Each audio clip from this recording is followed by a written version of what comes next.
Welcome to another episode of Systematic Geekology. This is a space where we seek to create and cultivate healthy conversations between those things we geek out on and the philosophical and theological questions that often arise out of our fandoms. Like, what does it mean to be human? What makes a hero? What makes a villain? How do the stories and narratives we geek out on shape how we live in the world? We are your priest to the geeks. We aren't all ordained, but we see ourselves as mediators at the intersection of geek culture and going deeper in our faith. We don't always have to agree, but we do respect each other, and we see everyone as a beloved child of God. Everyone geeks out on something, so come geek out with us and enjoy the show.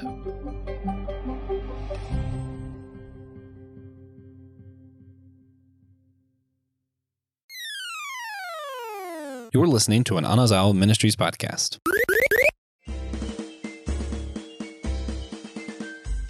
Are robots the same as people? What defines a person? Is it flesh and blood, a soul, or the ability to have independent thought?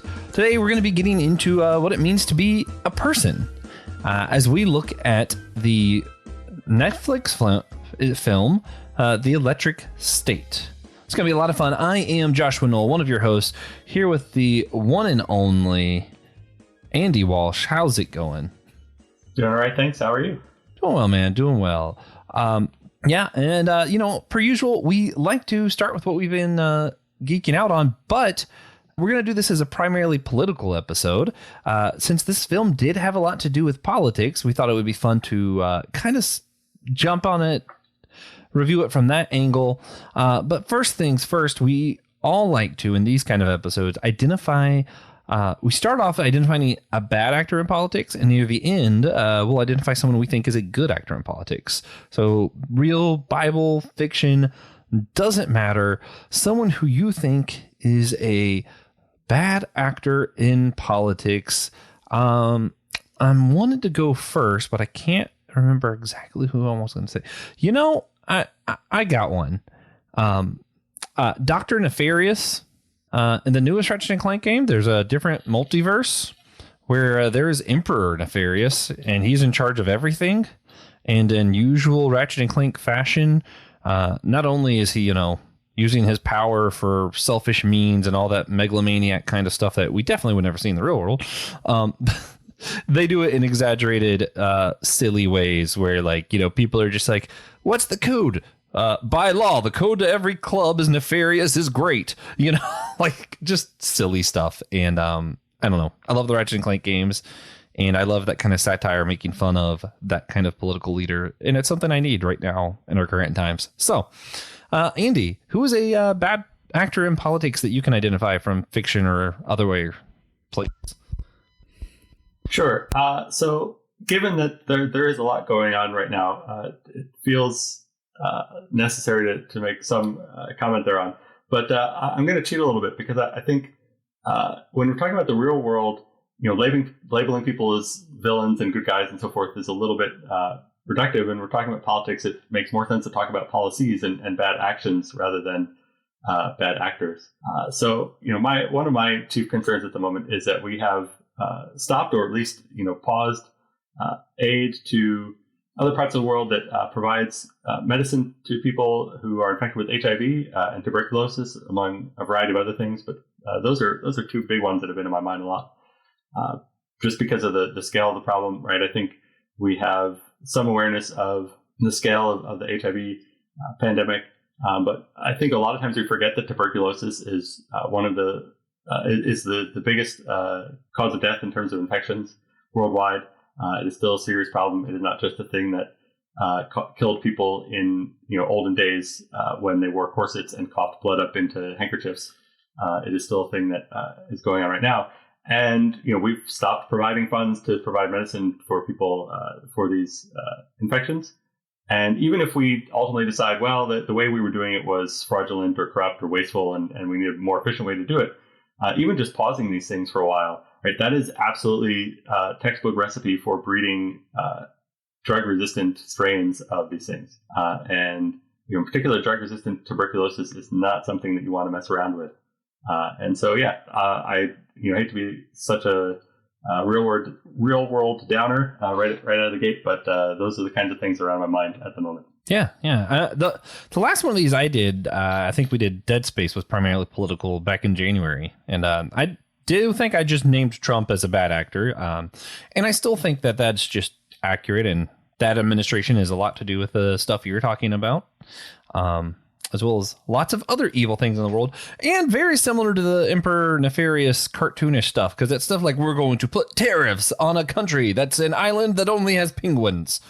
Okay, it's just cartoonish sometimes, where you're like, this is the real world apparently, and sometimes it's just as funny as otherwise. It's like that year that South Park wanted to stop because they were like, we can't make satire that's more ridiculous than the real world anymore. Yeah.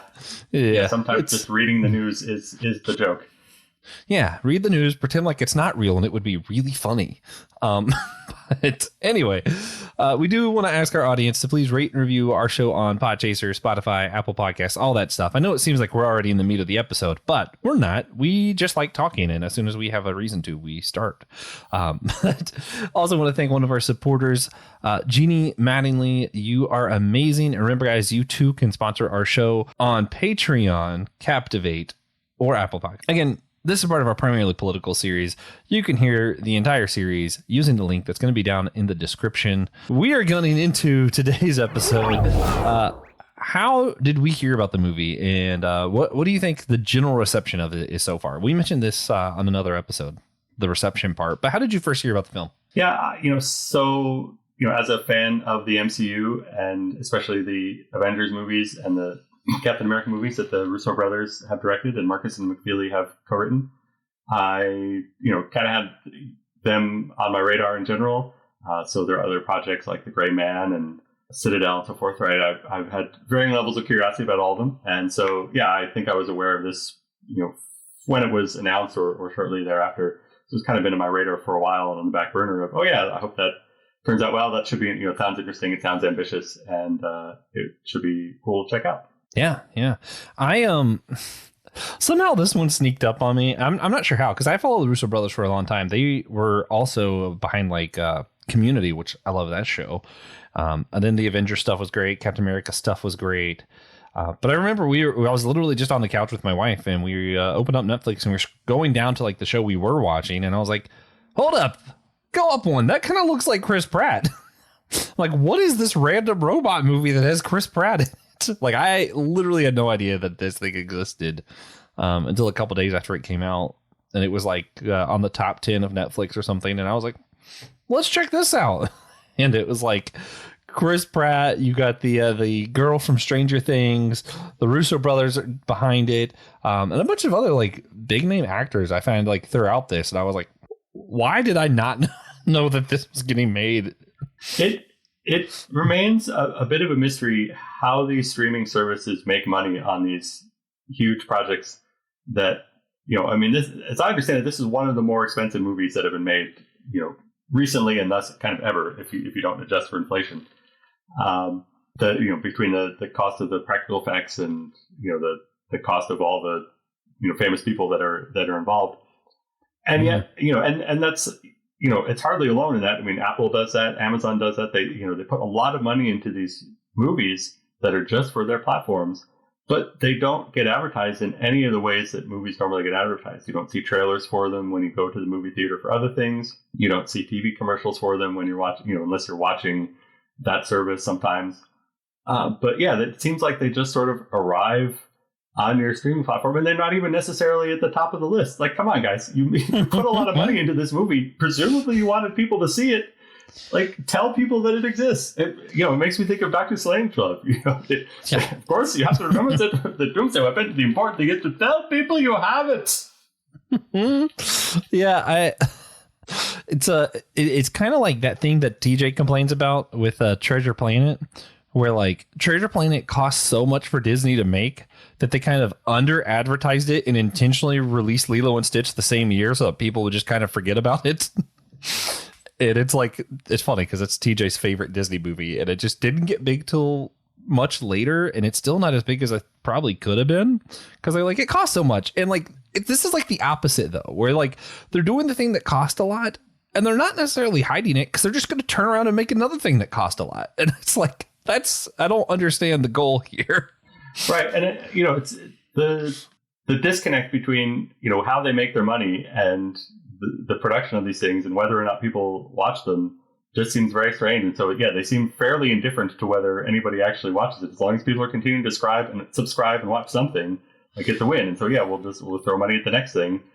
And if people watch it, great. If people don't watch it, that's fine, as long as there's nets of like subscribers. Yeah, it's so wild. I'm like, what? And this one it felt like it had a huge budget. And the weird thing is, like, I didn't find out till after I watched it, but most of the places I see people talking about it, people are just talking about how they just don't like this movie. I don't understand. To come out right, to be clear, I'm not saying that this is a great movie. This is an instant classic, 10 out of 10 or anything like that. But to me, it was a solid, like, 3-star kind of movie that I don't understand why it's getting this kind of universal kicking. Yeah, like, there are many things I would watch this over many other things, if that makes sense. Like, it's not my favorite. It's not even my favorite Netflix, and I have unpopular Netflix opinions because I don't like Stranger Things. So I would much rather watch this than Stranger Things. But like, if you compare it to like Wednesday or a Series of Unfortunate Events, or I'm trying to think, there's been a few Netflix, even their One Piece. I definitely like those other things more. Mm-hmm. But this movie, like, as far as like, if I'm just going to sit down and watch a fun, like, I guess maybe that's the problem. It's not just a good sit down fun movie because it's also asking you to think, but it doesn't dig too deep into any of that stuff either. Mm-hmm. So it sits in a weird place where it's not just a fun action movie, and it's also not just a philosophical film either. Like, it's not really either. Right. It's a pretty obvious comparison, but it feels a lot to me like Steven Spielberg's AI.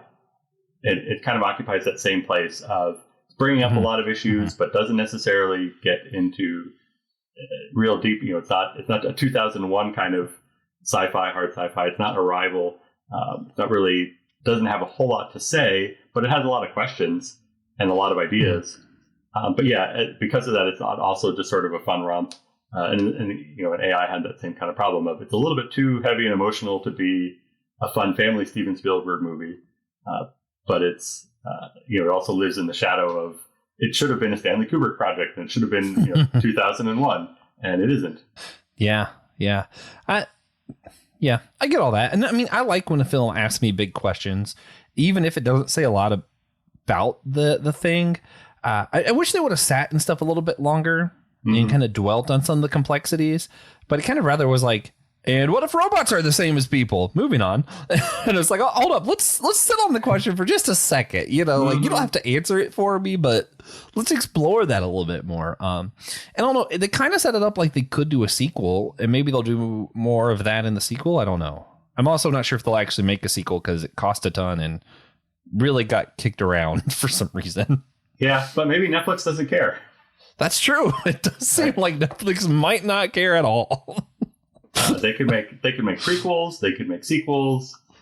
There's a lot of there's a lot of potential in that, or there's a lot of story timeline that's already kind of hinted at that you could explore if you wanted to. Man, I wish I could remember what it was, but like there was a point like a couple of years ago. My wife and I were on the couch watching TV, and just.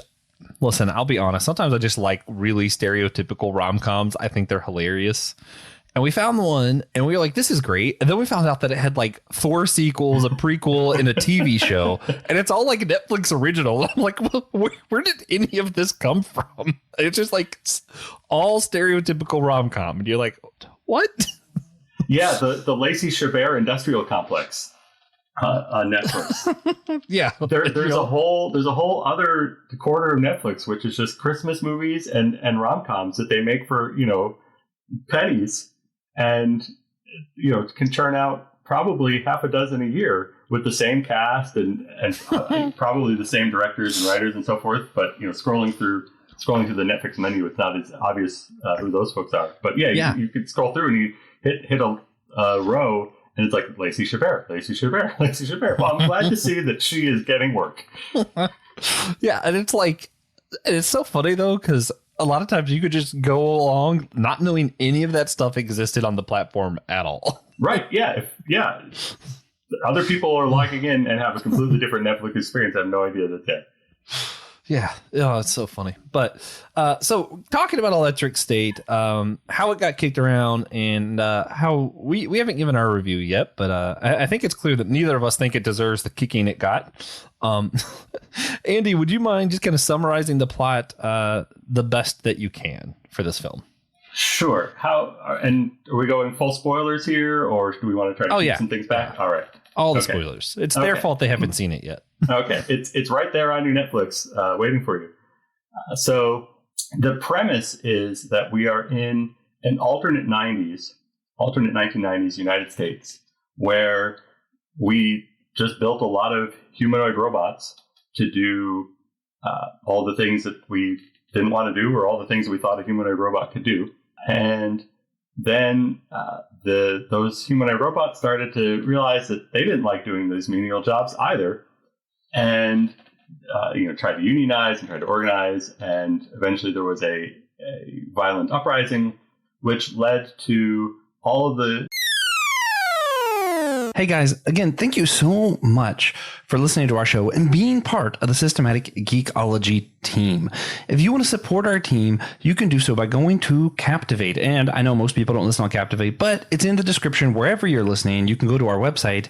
At the very bottom, you have the options to either subscribe and you'll get some extra content and fun stuff like our bonus questions, all those kind of things that hopefully you all come to love as much as I love making them with our fellow geekologists on the team.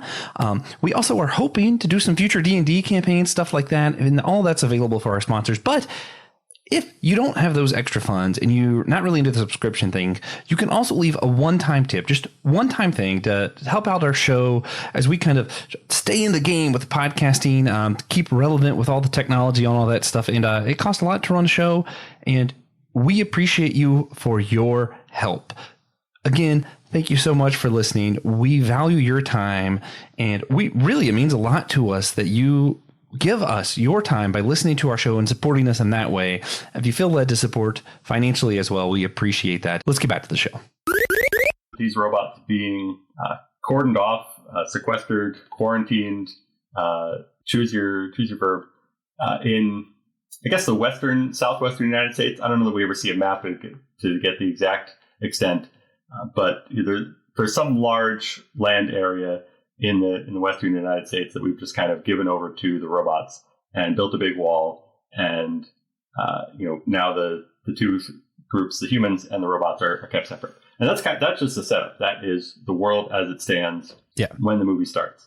And now the humans sort of live in their separate world, where the big thing now is a sort of VR experience. You put on a goofy looking helmet and you can simultaneously watch TV or live in your sort of virtual reality fantasy while also kind of piloting a non-sentient, non-autonomous robot body to do your job, right? So you kind of, with half your brain, you send your robot to work to do whatever your job is while you sit at home on the couch and also, sit on a beach, a virtual reality beach. And that's kind of the world that most people are in, is living in living in their own separate virtual realities, and work gets done by piloted robots.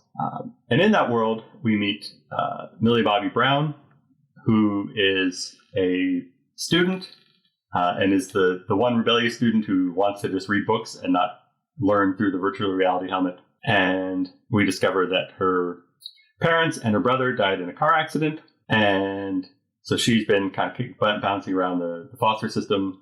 And turns out that, lo and behold, her brother actually isn't dead. He comes to her in the body of the robot that you see there with the yellow head and the big smile. He has somehow gotten his consciousness into this robot and has come to her so that she can come and rescue his actual physical body and his physical self. And they go off on so that's a very typical, start of a heroic journey, right? Go off on a quest, and along the way, so she finds out that her brother is being kept in this robot zone. He's somehow in that part of the world, and so she has to find a way into the through the wall and navigating to where he is, and that leads her to Chris Pratt, who is a guy who smuggles things, runs contraband out of the robot zone. He goes into the robot zone, gathers up things that for whatever reason are there and not being used, and he brings them back and sells them in a sort of black market situation. And so then they they go into the robot zone, and now they have to make friends with other robots because they're traveling with a robot, and he has a robot buddy that helps him.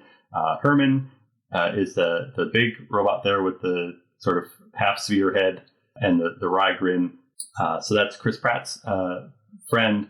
So that because they are a coalition of two robots and two people, or at least two humans, maybe, and two robots, or one robot presenting human. I'm not even sure. The words are getting tricky here. But yeah, so that they kind of raise a lot of questions among both the humans who are concerned about what they're doing and the robots who don't know if they want to help them or hurt them. And they eventually discover her brother, as you might expect. As you might not expect, her brother is being held by the company that runs the VR, because for whatever reason, the only way that this whole VR network works is that all the traffic has to go through his brain. He has some sort of genetic anomaly or something that's not fully explained that makes him absolutely essential to this process. And if he were to be disconnected, this whole virtual reality shtick would fall apart. And so therein, lies the conflict of the final act of the movie is, we have to rescue the brother from this, but what happens if we take him out of here? And will the robots help? Will the robots sit on the sidelines? Will the robots oppose this effort? What are the humans going to do? There's the people who are in charge of this company. They obviously want to keep their cash cow going. There's the mercenary that they've hired. Where do his loyalties lie, and so forth. So it's all those kinds of questions all come to a head in a third act that involves, as you might expect, a lot of robot mayhem, a lot of moral dilemmas, and a lot of big emotions. All set to a 90s soundtrack, because again, we are in alternate 1990s America. And so Millie Bobby Brown is learning about what the 90s were like for the very first time from Chris Pratt in real life, because she wasn't there. Yeah. Yeah, a lot of stuff going on here. Also, so I mentioned some of the big actors. You had Ki Ho Kwan, or am I saying that name right? As close as I don't know how to correct you there. Well, good. He's here. We mentioned Chris Pratt. We mentioned the girl from Stranger Things. There was another guy who Herman is voiced by Anthony Mackie. Yeah. Marshall Bradbury is I don't know how to say his name either, but that actor is also in a lot of different things. The cast was crazy. The film was I thought it was really good, personally, but what's the big robot's name there? I can never remember. Herman. One thing I really enjoyed, that I thought was probably the funniest joke from the movie, is so he gets into the bigger robot. So there's a normal sized Herman who then gets into this bigger one to control it. And it's oh yeah, there's all kinds of different shapes. We just kind of control different size version of ourselves. So at the end of the film, you think Herman's dead, and Chris Pratt's breaking down. It's such a sentimental thing. And he's Chris Pratt's character, this kind of redneck adjacent, I guess you could say. Kind of that masculine stereotype of I don't have emotions or whatever. And he's breaking down you were my best friend, all this stuff. And then really tiny Herman comes out of the normal sized Herman that was driving the whole time. That was great. I was so waiting. You're pretty much from the time that he said, yeah, there's different sized Hermans for different jobs. I was oh, there is a tiny Herman somewhere in there. Oh yeah. And I was waiting. So looking forward to that. When it happened, I was so excited. It's yes. Yeah. I knew it was happening, right. But it was still so funny. I was it was great. Oh man. But yeah, the whole movie had a lot of really good, the kind of humor I think you would come to expect from someone who directed Avenger movies. I feel I don't know. I don't want to delay. Rate and review. If you were rating this film, The Electric State, Where would you put this at? 0 to 10. Yeah, well, I think I said before, I'd say it's a solid 3-star movie, so that probably puts it in the like 6 or 7 out of 10 territory for me. It's got a lot of interesting visuals. Like we said, it brings up a lot of things. It has a lot on its mind, even if it maybe hasn't thought through it all. But I still find that more interesting than a movie that has nothing on its mind, but has thought through it all, deeply. That nothing. Yeah. I like that. I'd like that it went there to ask the questions. Again, I wish it would have dwelled on things longer, but the visuals were great. The humor was great. Pacing. I thought the pacing of the film was really good too. I'm giving it a 7. 7 feels right. Not one of the best films by any means. But you guys know, for me, 5 is average because, 0 to 10, I'm thinking of it as like comparing it to other films. So 0 would be the worst film of all time, and 10 would be like the best. Mm-hmm. It's certainly not the best, but I think it's better than average. I'm okay giving it a solid 7. So going from there, I wanted to, before we get to some of the big themes, if you had to pick a favorite character, a favorite scene, and just a favorite visual in this, what it would be. And I feel like I spoiled some of mine because I forgot that I was going to ask that. Yeah, I mean, we've already enthused a lot about Herman, who is definitely in the running for my favorite character from the film. There's a lot of interesting visuals.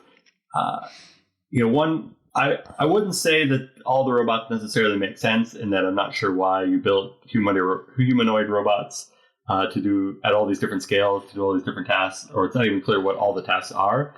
But nevertheless, the designs of these robots are quite striking. Most of them are generally, humanoid in the sense of having, a fairly recognizable head and 2 arms and 2 legs. But the variety that they explore in that, there's the baseball pitching machine. It's very visibly a pitching machine, but also somehow humanoid. And so there's just a lot of fun in the visual invention of what are the different things they came up with, and also the visual of just the various different scales. So we talked about Herman. We see, I think, 4 different size Hermans. One that's more or less that like 5 foot or so humanish size. There's the one that we see on the screen there, who's like maybe 10 feet tall. There's like a 50-foot tall one, and and then the very tiny one. And there are other robots that we meet along the way that also kind of span those scales. And so I really enjoyed that visual. So kind of in the third act, in that big robot mayhem section, just all the visuals where you're seeing those different scales, robots acting in all those different scales, and how they were integrated together. And it just kind of reminds you that a lot of the world is built for people who are or beings who are 5'8", 5'10", 6'2", like kind of in that range. And not everything has to be that way. That is all very much human centric. And what are the implications of that? And what would it be like if we went outside that? Because even there are even actual human beings. Forget fictional robots. There are actual human beings for whom things are not quite the right scale, and so that shapes their experience of the world. And so, kind of, I think, pushing that even further to realize, there could be things that were 20 foot tall. What would that be like? And how would they interact with things that were 2 feet tall? I think it's just, even though it's really just kind of a visual gag or visual and some visual invention, it touches on some interesting things to think about. Yeah, for sure. Hey guys, Christian here to talk about our YouTube page. That's where you can go find us at youtube.com/@systematicgeekology. We have exclusive stuff there, exclusive videos where you can just hear other topics that you'll never hear on the podcast proper. These include things like comic book catch-up, where we're discussing the newest comics that we're reading, Friday Night Frights, where Joe Day and I explore a cryptozoological, paranormal, ufological item of discussion. Has a lot of good fun there. I have a lot of great times with him. We have spontaneous YouTube shorts that we decided to do on a topic we wanted to discuss. They're in a very short form. We do them there as well. You can interact with us live as we're recording like a What's New episode or something like that. You have something you want to chime in? Well, how can you do it unless you head over to youtube.com/@systematicgeekology. All right, guys. See ya. For myself, I will say Herman was my favorite character. I like Herman a lot. Favorite scene, I'm actually going to go Who was the bounty hunter? Is that Marshall Bradford? Giancarlo Esposito? Yeah, him. There's a scene near the end. Basically, he realizes, he's hunting robots. He thinks robots are all bad, all evil, whatever. I don't think he ever quite changes his mind on that. But he does see that the people he was working for, he sees that they're not completely on the up and up. They're not all good. And near the end, there's in the scene where there's this, like, the giant fight scene that has to happen because giant fight scene, robot movie, And so he's playing one of the, what are those called? The droids? They have the VR on thing. Yeah, I forget what exactly they called them, but yeah, the drones. It's like the mix. Yeah, drone. Drone sounds right. So he's one of them, and basically after seeing what's happening on this during that fight, and also realizing that the people he's fighting for aren't all good, he has a moment of realizing he's not on the right side, even if he doesn't come to the terms of maybe robots are people too. And he takes his thing off. I thought that was cool. I appreciated how they did that as far as the scene.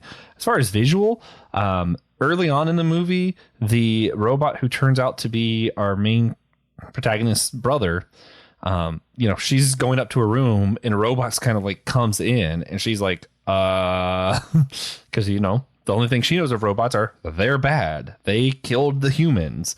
That's kind of the stereotype that all humans have about robots. So they kind of like the way they do the visuals there were like, at first you're like, oh no, this is a creepy robot. And then you realize, oh, that's just her brother. The visuals go from like, oh, creepy, kind of anxious to immediately, oh, this is a kind of fun little robot.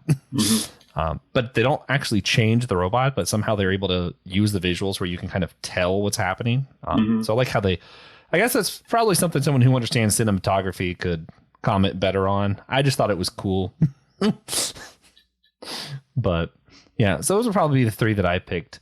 So as far as the big themes, you were kind of already getting at one there.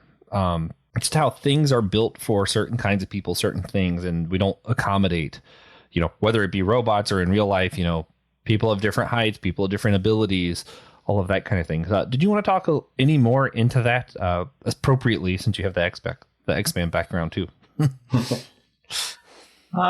Yeah, I mean, obviously that is a big topic. What you're going to be able to say, I'm not sure if there's anything else in the movie that I would point to that commented on that further. There's obviously the aspect that, as I mentioned, the brother sort of seems to have a different ability than other people and kind of exploiting that. And so that kind of gets into that territory of sometimes we treat people who are different as sort of magical or, other and so forth. And, the difficulties that, or the problems that can come from that when we see them as just, when you see somebody's other, then it becomes easier to see them as something to exploit. And we'll probably get into that further. I think is one of your other themes. But yeah, I think the other thing that often comes to mind when I think about those kinds of like accommodating different abilities, different scales, is how much when you accommodate things that seem like they're accommodations for certain kinds of disabilities, certain kinds of people, actually tend to wind up making things just better and easier for everybody. And that it actually just makes a lot of sense.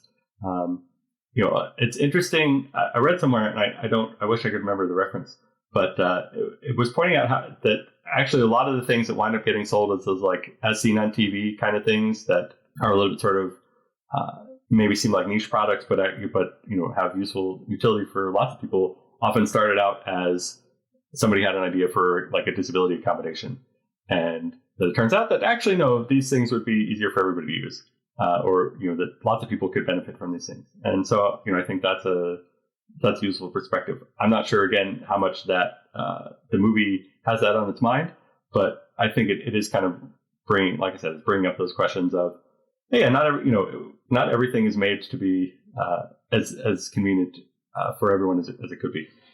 Yeah. I like that. And what's interesting that builds off of that too is it's not just acclimating or trying to make stuff where it's easier for everybody. The flip side of that is they don't just not make things easier. They're straight up like using people, using robots, taking advantage of. So you kind of mentioned how they used the brother, and because he had such a high intellect, they were able to use him. What was really interesting is the film goes from like they're treating robots, giving them all the tasks that we don't want. They're exploiting them to do stuff they don't want to do. And when the robots fight back and it becomes a whole war, because, you know, the robots kind of basically form a union almost kind of deal. Their response isn't, oh, hey, let's stop the fight. We can accommodate you. Their response is, oh, well, now we'll exploit this human who happens to be really smart, and we can use that technology to defeat the robots who were fighting because we exploited them. So yeah, I guess rather, I didn't clarify that. Yeah, the way that the war turns is because the robots are basically winning the war, and the way that the tide turns in favor of the humans, so that the robots can be kind of corralled into this one area, is that it's the development of this VR drone technology, and the first application of that is to send these drone fighters in to fight the robots, because basically human fleshy bodies were too fragile to fight against metal robots. And so we needed these drones to be able to fight against the robots. And you don't realize until later on that all of that hinged on exploiting this little kid. Yeah. Yeah. And I mean, it gets to a lot of stuff that happened in the real world too. Like we often, exploit different people because they're different than us, or segregate people that we think are dangerous. I think you mentioned it in the movie. The robots are just all completely segregated together so that humans aren't like near them. And it's because they're afraid of them. And the whole reason they're afraid in the first place is because you were exploiting them. And it's like all of this could have just been handled better, right? Like what if we just said, oh, hey, you're right. Let's accommodate the robots. Let's not make them do all the tasks we don't want to do. But instead, we get afraid and then just exploit somebody else and just make the problem kind of perpetually worse. I think very similar things happen in the political arena and real world, where like we've definitely seen where people have been exploited, and then rather than trying to accommodate and help the people we exploited in those people groups, we have a tendency to make laws at such where they are unable to get out of the situation they're in, or that we're able to distance ourselves from them, or we exploit somebody else to do what they were doing. Because it's like, right now we're exploiting the immigrants who are here illegally to do the work that we don't want to do. But then at the same time, we're trying to blame them for all of our problems. And then what happens when they leave? We're probably just going to find somebody else to exploit, do the work we don't want to do. I doubt that all of a sudden, all of our white straight Americans are going to like, oh, well, now we want to do the field work and all these tasks that we were given. That's probably not what's going to happen. And I think the movie kind of dances around that a little bit, but I don't know if it really says it as straightforward as I would like it to. Yeah, certainly there isn't a clear sense of, well, what are all of these jobs that the robots were doing that they were built for? And if I had one criticism that I might have is that while the robot designs are very visually inventive, they do the sort of cartoonishness of them, the variety of them does make it harder to tell like what actually was going on here in this pre-war world. The leader of the robots is a straight up Mr. Peanut robot. Right, so he seems to be some kind of advertising marketing robot, yeah. And it's like I'm not really sure what the point of that is, because we already have people like putting a person in a suit to advertise a thing is an easy thing to do, but we're already not doing that for Mr. Peanut. Like that's not a thing that I'm aware of is happening, and it's not a job that I hear people really crying out to be done by a robot instead of a person. Well, and that's an aspect I feel like they didn't actually address that I'm kind of interested in too. Like, it seems like maybe some of these robots were just created specifically for one thing that we were like, wouldn't it be fun if we just had a real life Mr. Peanut? Yeah, maybe that is the point, was that that people were just kind of making things that they weren't even doing real jobs. They were just sort of, we created sentient beings for our amusement or sapient beings just for the sake of amusement, and not really considering what they'd want after we were bored 5 minutes later. And maybe that's kind of more where they're going with this, is that they didn't take our jobs, or we didn't give them menial jobs so much as we made a bunch of stuff and then we got bored. Yeah, well, and then even like they don't go here in the movie, but I'm interested. Like, what if, even if we did handle this situation well afterwards, when they were like, hey, we don't want to do this anymore, we were like, okay, what do you do if you're a Mr. Peanut robot? Like, other than specifically be Mr. Peanut, like, what else is there for him to do, you know? Mm-hmm. But, you know, maybe he went to school and became Dr. Peanut. Yeah, who knows? But, and that's, you know, so you get at, like, how we treat other people's or how we treat things that are different than us. But the film also is getting at, like, what is the difference between a robot and a human? So you get a lot of that through the story of her brother, where, you know, his consciousness is now in this robot. And at the end of the film, he kind of comes back as the robot. And you're like, is he his consciousness? Is he his body? Is he his memories? So you kind of have like that ontological aspect as well. And even without that, without the personhood bit, we still have, we're like, how are we treating Mr. Peanut? Are we treating him well? I don't know. Do you have anything to say on this as far as like personhood, how we treat technology, any of that? Yeah. So one of the more straightforward things to say is, you know, there is some research that suggests that even though we know that, like, the automated checkout at the grocery store, for example, right? At least when I go to the grocery store, and if I want to do like self-checkout or scan as I go or something like that, at the cash register, there isn't a person, but there is still a recorded voice that says things like, you know, thank you for shopping here today, and don't forget to take your receipt and all that kind of stuff.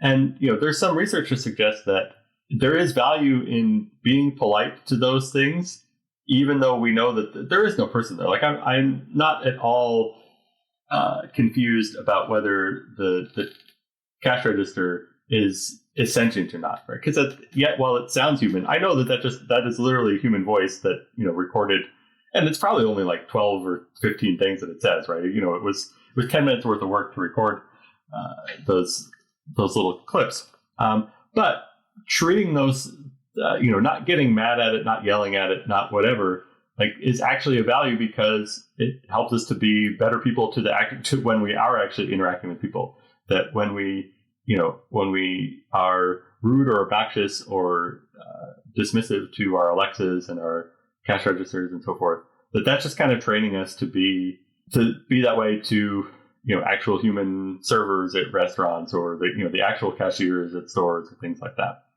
So, you know, I do think that even if the technology itself doesn't care, doesn't have any feelings, isn't hurt by how we treat it, that there is still value in treating it well. And then, you know, you get into issues of, I don't think we have gotten there yet. We obviously have the ability to at least imagine that we might have a robot or a computer program or something that have enough features that would make it sapient in the same way that we are. And it probably behooves us to start acting that way even before we get to that point, so that we are in a good place to treat them well when we are, rather than having to figure out, like, we don't want the first sapient or robot or AI or whatever to be the one that has to tell us, like, hey, could you maybe not be awful to me all the time? Like, that would be super awesome, thanks. But instead, like, you know, we're actually we've already kind of figured out how do we treat these things well, so that we aren't creating yet another oppressed or exploited or marginalized population. Yeah. I like all that. I also, from what I've seen, and you would probably know the studies better than me, but how we treat, well, and I could say this about people for sure. I think it's probably the same as technology. How we treat other things doesn't just impact the thing, like, it also impacts you, you know? I think Invincible is doing a really good job of that in the current season, of showing you how, like, you know, murdering something didn't just, oh, hey, I hurt the person they killed, but, like, it actually impacted the hero that did the killing. Like, something about causing pain to something else impacts you, your spirit, your, you know, mind, whatever. And I think that's going to be something we have to explore more as we continue to go down this road of AI and robots in real life. And we might get to a point where we can create robots that feel pain. I'm not sure that we should, because why would we want that? I'm unsure. And if we do, causing it pain isn't just going to be, oh, hey, I caused something pain. It's still going to do something to you. I don't know. I'm just kind of throwing out ideas, I feel like. I think you're absolutely right that it is damaging to the soul to treat other people poorly, and there are right. We don't want to make everything just about ourselves, and Yeah. I'm going to be nice to you only because it's better for me. Right? That's a little bit self-serving, but at the same time, I think it is worth recognizing and acknowledging that there are costs to ourselves to do these things. And that's something that I like. I'm not the hugest Harry Potter person, but I do think the concept of the Horcruxes is a really powerful notion, right? That by engaging in these very violent and horrendous acts, right, that it's costing him part of his soul, right? That it makes him somehow less human to go through with that, and which is why so few people are willing to go to those lengths. And I think if we can somehow kind of picture the same things happening in our own sense, right? Imagine that we are creating Horcruxes or some smaller scale version thereof, with all these various large and small acts of cruelty and unkindness, and and things that I myself have done, right? I'm not just trying to point the finger at other people, right? I am certainly guilty of being impatient at times with people whose job it is to provide me with service in some fashion, or just being dismissive or not interacting with them as fellow human beings, right? I am capable of those things too, and I don't like it. I don't like what that says about me and what kind of person that helps me to become. But it does happen, and I would prefer not to do that, both for the sake of other people and for myself. Yeah. And then there's also like a societal aspect to it. So it's not just, the person you're hurting or you're hurting yourself by treating something better or worse. But like in this kind of world, robots seem to be were part of their regular society. And, just like if we're all, I see this as someone who works in a restaurant. If you're all in a restaurant together and there's one person who's treating the cashier really, really poorly, that doesn't just impact the person who treated the cashier poorly. And it doesn't just, impact the cashier, but everybody else in line's impacted by that. Everybody who's working in the restaurant, all of a sudden their mood's changed now. The whole dynamic of everyone's relationship in that restaurant has changed because one person treated somebody else poorly. I think if you replace the cashier with a robot, even if the robot didn't feel anything, it still impacts the person who said the mean things to the cashier, and it still impacts the mood of everyone in the restaurant, front and back. And I think that how we treat technology is probably important for a number of reasons. We could probably go on for a really long time about why, but it just does seem like it's important. Yeah. Okay. Last thing I think I want to touch on before we start wrapping this up, so we don't go over too much. In this show, they kind of show different sides where various sides of different aspects, they're mongering power, right? First, it's, the robots are fighting against the humans because the humans were, taking advantage of them. And then the humans started saying, okay, so we need more power. So we're going to develop this whole new technology so that we have all the power. And one man was in charge of that whole project. And we all kind of just let him do it and have all this power because it's justified. We're going to beat the robots because the robots are killing people. And that makes sense, right? And then the robots do kind of the same thing later in the movie where they're like, well, we need all the power so we can defeat the humans who segregated us. And then it's like everybody's finding reasons to justify this power mongering. Is there ever a really good reason to justify power mongering, or is it always going to come back to bite you, Andy? It may be naive, it may be the easy answer, but I feel like that, that is always the wrong way to go. Concentrating power, there's always a reason to justify it, right? There's always some way that you can rationalize. That's one of the great human superpowers, is that we can rationalize just about anything. And so I think there's a reason why we have warnings about the ends not justifying the means. And I think this is a great place.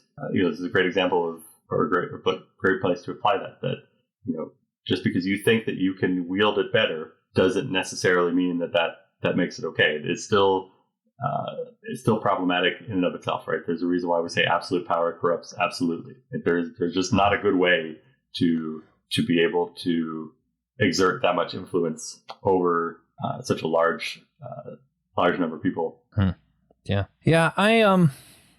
I think I tend to agree with you. I've actually, because of different people I know and arguments I have online, like all mature adults these days, I've got into this debate a lot around Christian nationalism specifically, where, someone will throw out this whole question of like, okay, but if what we're saying, basically a lot of the argument from the other side of people who support this whole Christian nationalist idea, their thinking is, if Christians are in power, they're going to, support love. They're going to support, loving our neighbor and God's ways. And wouldn't that make it a better nation? And in a way, in theory, I'm like, sure, that probably is true. That makes sense. I do think Christianity works really well. The problem, I think, is when you're striving after power, the power is the thing you want, not the Christianity bit, if that makes sense. Like if you're in power and you happen to be Christian, it could work. But Christian striving for power, that's fundamentally not Christian. Christ is all about giving up power, turning the other cheek, putting others above yourself. So I think if what you're doing is going after the power, going after the position, you're making that your God. And that's no longer Christian to me. And that's where I think that's where I will call stuff like Christian nationalism a heresy, because it's not Christianity if what you're striving for is power. Now, if what you're saying is simply, it would be good if people in power were Christians, sure, I'm there with you on that. That's fine.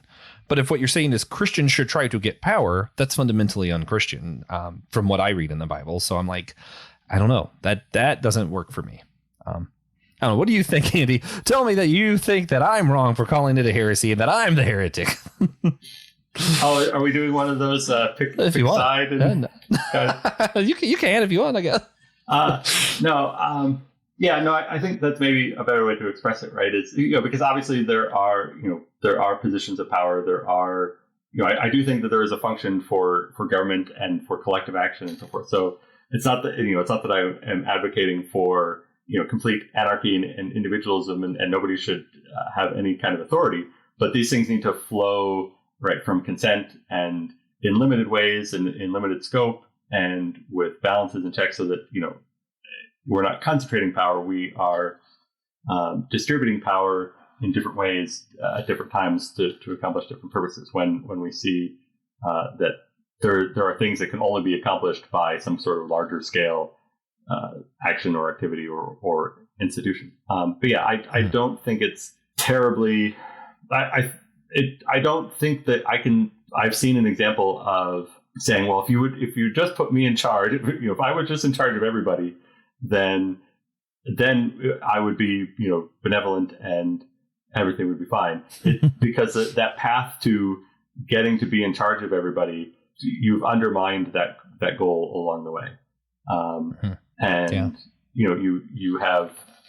You have passed up many opportunities to be benevolent, to be kind, to be compassionate, to show love, in order to get to that point, that you no longer have the moral standing to be able to then say, oh, now I'm going to do the good things. And also, not to mention that just the human nature of, well, I didn't have to do it yet. Like maybe I'm not totally in control yet. But like tomorrow is when I'll start being the compassionate, benevolent ruler. But today I still need to use my power to get this group in line or that group in line or whatever.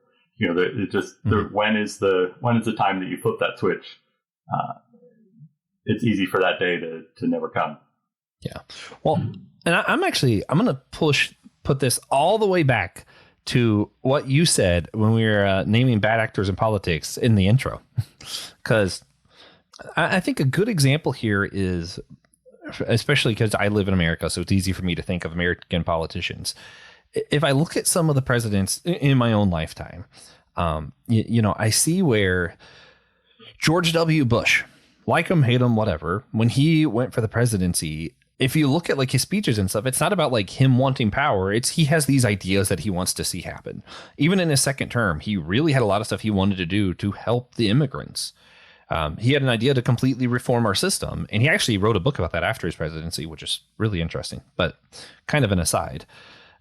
And that's where I'm like, I can disagree with you. I can agree with you. Either way, I see what he's doing, and if whether or not I like it, I don't think it's fundamentally evil. Barack Obama, when he's running, he's having these speeches. He has stuff that he's wanting to do. He has policies that he cares about. He has, wanting to get universal health care because he cares about people. And when you look at his speeches, it's about getting these policies done rather than getting him in power. Donald Trump comes, though, look at his speeches. A lot of the times it's about getting him in power and giving you power if you vote for me. It's about the power. And that's where I'm like, that to me, that's why I would say Donald Trump is just an evil person, because I think it's about the power. And that's where I'm like, that's not, to me, that is just not okay. And I think historically, when you look at stuff, there's been I can't think of any time where we see somebody who is like, I want the power, that it's turned out really well for people, like it usually doesn't. Right.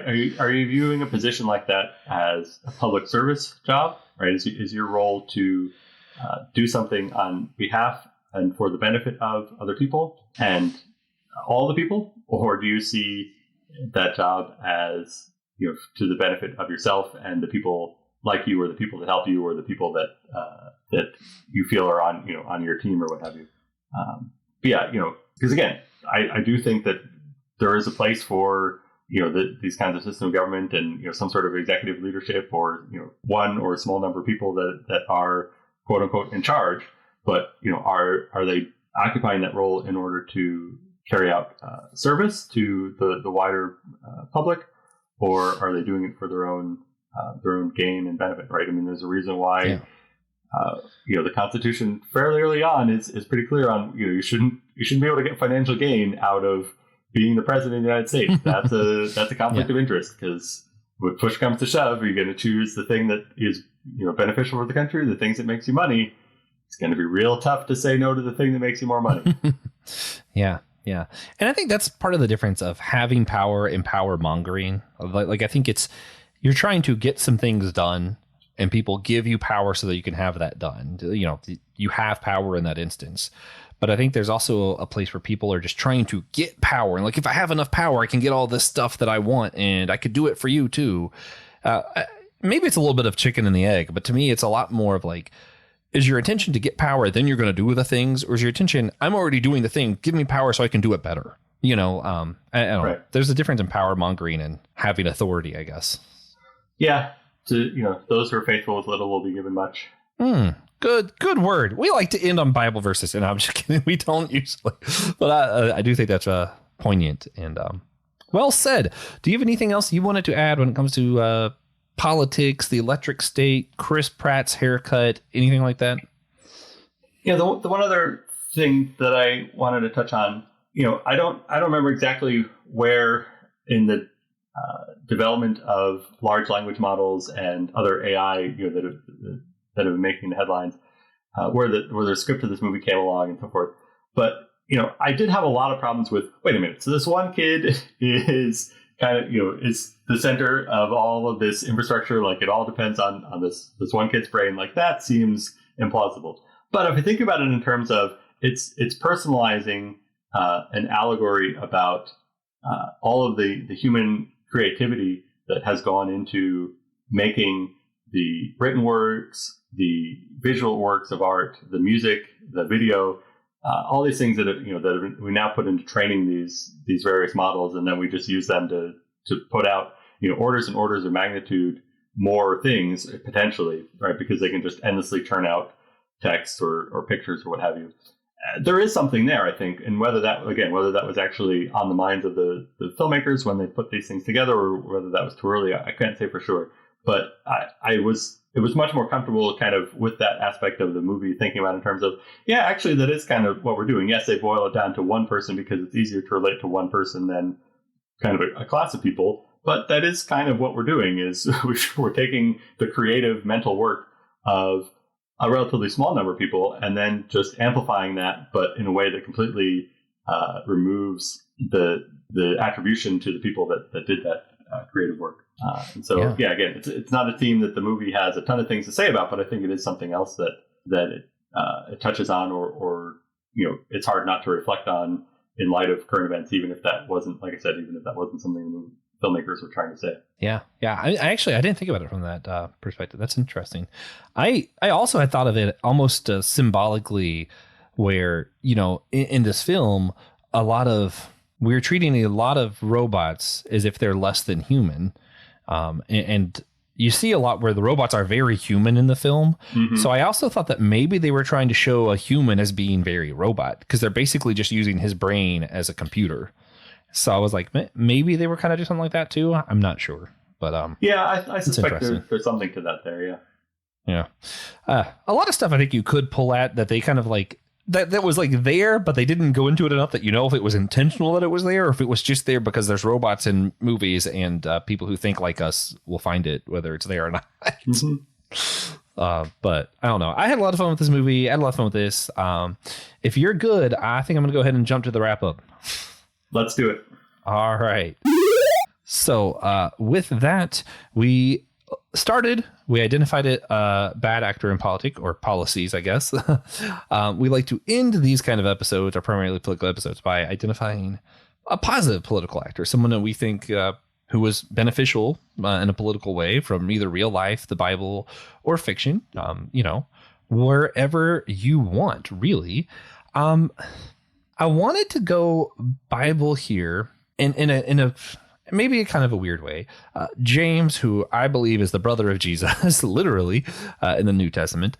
One of the things you see when you read through some of the works of history, some of the documents that we actually do have from that time, is actually really interesting how James was doing so much to help the people in Jerusalem, the marginalized, the poor, all this stuff. He was organizing the church, which in a polity, to help those around him in such a way that there was a lot of thought given to part of what might have caused the Jews to revolt in Jerusalem was when Rome killed James, because he was known as James the Benevolent, and he did so much good for the community that was just felt so deeply.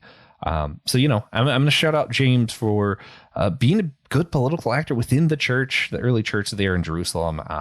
I think he's incredible, and more people should study what he did. What about you, Andy? Sure. Well, you brought up George W. Bush, and in the interest of making clear that this is not just about Republican bashing or anything like that. Let's remember that George W. Bush was a big part of where the PEPFAR program that has been providing HIV medicine to people in primarily Africa. It might be other places as well, right? Yeah. That the program that I was talking about earlier that we've cut off funding to or pausing and rethinking. That was something that came from a conservative administration, and something that policy. Obviously, since I didn't agree with getting rid of it, I thought it was worthwhile to do in the first place. And I also appreciate to highlight another Republican. Appreciated a lot of things that John McCain did, including the time he came back just to stand up and cast a vote for what he thought was right, and not necessarily what his party wanted in not getting rid of the Affordable Care Act. Right. And again, if there was a better alternative to the Affordable Care Act, I recognize the Affordable Care Act is not perfect. There are things that we could have done better. There are things that we could have improved on there. But just getting rid of things with the promise of maybe we'll replace it in the future, and not having a plan to swap it out, right? That causes more harm than good, at least in the short term. And so, I appreciated his willingness to say, no, if we're going to do this, we need to do it correctly and not just quickly. And so, those are and I'm mixing kind of because I am naming names here, but those are also specific actions and policy decisions that I thought were worth highlighting.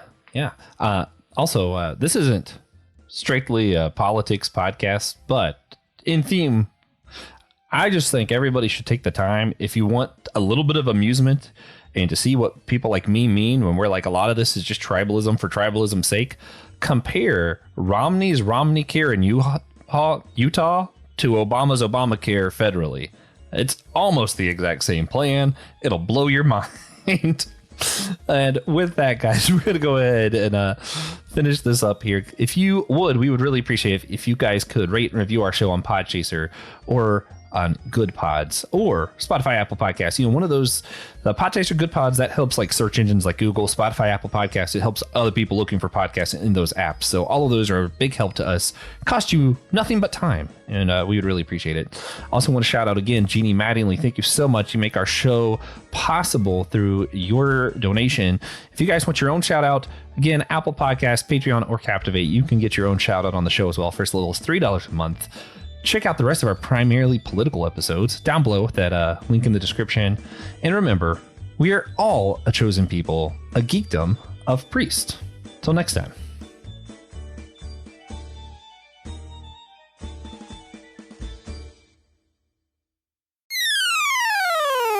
Hey friends, your pal Will Rose here. Sometimes I ask myself, have you ever wondered how you can support systematic geekology? Yes, I have. And well, if you're like me, you want systematic geekology to continue to grow and thrive. And you can do that by joining Patreon for as little as $3 a month. As a patron, you get bonus episodes. We answer bonus questions that our patrons get to hear. We have special shout outs. We have certain episodes that the patrons pick. So you help us create and curate the content that we put out for the world to hear. You even get free merch. And when I say that we're a worldwide podcast, that I'm not being hyperbolic.